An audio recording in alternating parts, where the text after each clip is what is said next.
Good morning, good afternoon, good evening. Welcome to Raven's Readings. Here are two more of my own stories. I'll be doing these on Fridays and P.G. Wodehouse's Inimitable Jeeves on Tuesdays. I do like writing to a variety of challenges and have done over 100 of these stories so far. You can read them via my website at ravensview.ca. Today's are both from 2012 and both are sci-fi. The first is about contact with a primitive race. The second is about contact in a lunar brothel.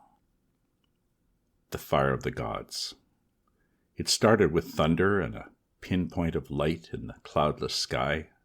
The children ran to tell Boaz, who frowned and then nodded. "It is the great silver bird," he said, "coming down again from the stars, flying on the fire of the gods. Quick, run and tell the warriors we must go and greet our visitors, and tell your mothers to be ready to flee in case the god's fire burns our forests again." The rainforests of his world were always dripping with water, green and mossy underfoot, vines and tall trees blocking out the sun, but they still could burn for months once started on fire, slowly, mostly underground, but unstoppable by anything other than a river or a lake, as had happened the last time the gods had visited his people. By the time Boaz reached the clearing, the great bird had stopped roaring and spitting fire. It had landed in the same place as before, clear of large trees still, as was a long swath stretching towards the lake. The gods were standing outside, waiting beside a pile of boxes. Last time they had come from the belly of the bird in shiny silver suits with their heads inside of clear balls. They had stood and talked from their chests, but his people could not understand them. Eventually the gods had climbed from the suits like something from a cocoon. He had waited for them to spread wings and take to the air, but they had just waved their arms and talked more. At least now the words had been coming from their mouths. While his warriors held bows at the ready, he had advanced to meet the gods. They had brought many gifts for his people, beads and sharp knives and bright long strips of cloth. The visitors had no weapons and seemed friendly, so they were brought to the village and a feast prepared to welcome them. The gods smiled and bowed, pointing little boxes at everything and everyone, talking continuously, chattering to each other and into the little boxes. After dinner, one of them, who called herself Bara, brought out another box, which he started touching to the bare arms of his people. When she came to his sons, sitting behind him, she seemed very sad after touching them.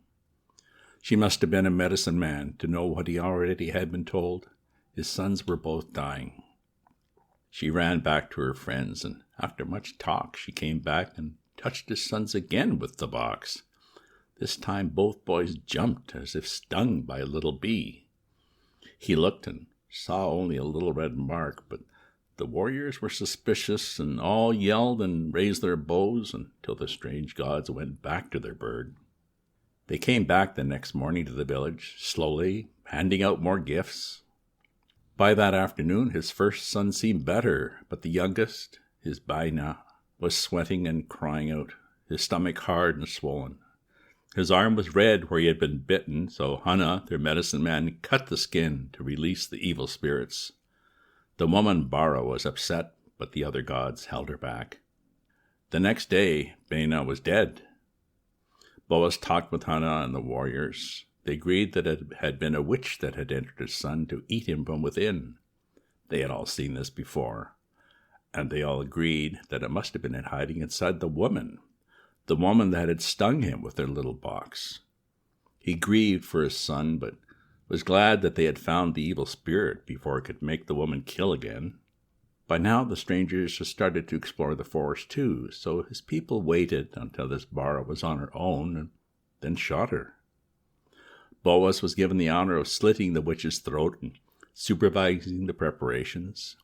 Her peculiar coverings, as well as her jewelry and the little box, were all removed and burned immediately in a fire. Her body was divided among the clan's leaders. They in turn passed their portions to the women to prepare for that night's feast. Only in this way could the witch be prevented from returning.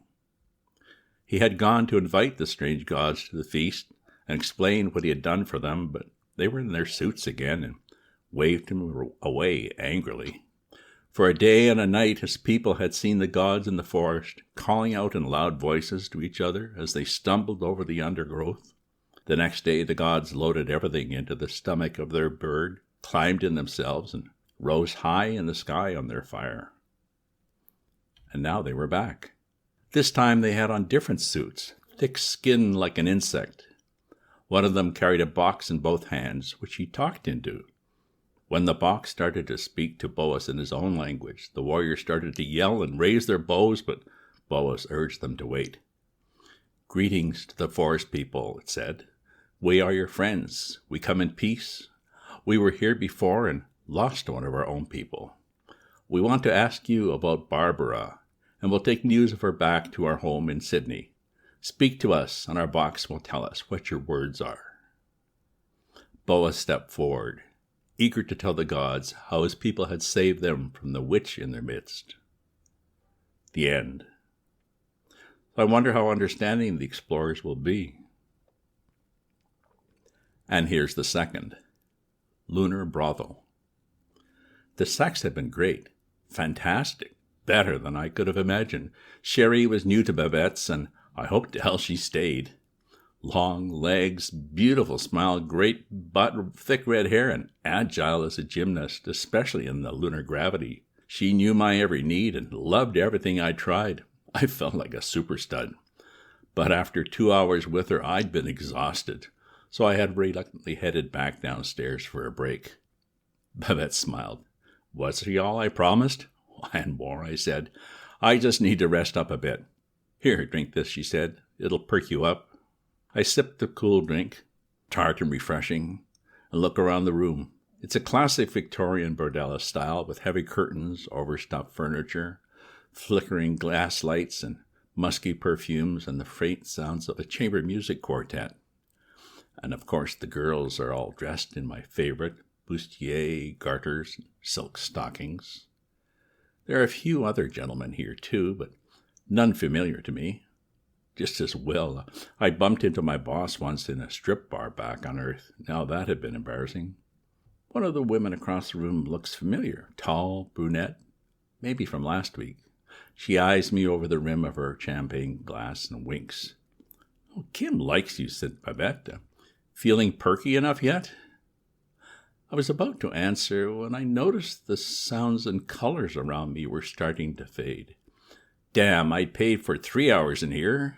Well, not actually paid, as I'd picked the lock and faked a credit for the simulation chamber, but I should have been gone long before the next day's staff came in to run the center. I can feel a few rhythmic thumps outside the chamber, like machines working nearby, but when I pull off the headphones, I can hear nothing outside the tank. Not surprising, as it's well insulated. No inside lights, though, and the air already seems cooler. It must be a power failure. Maybe another meteor hit.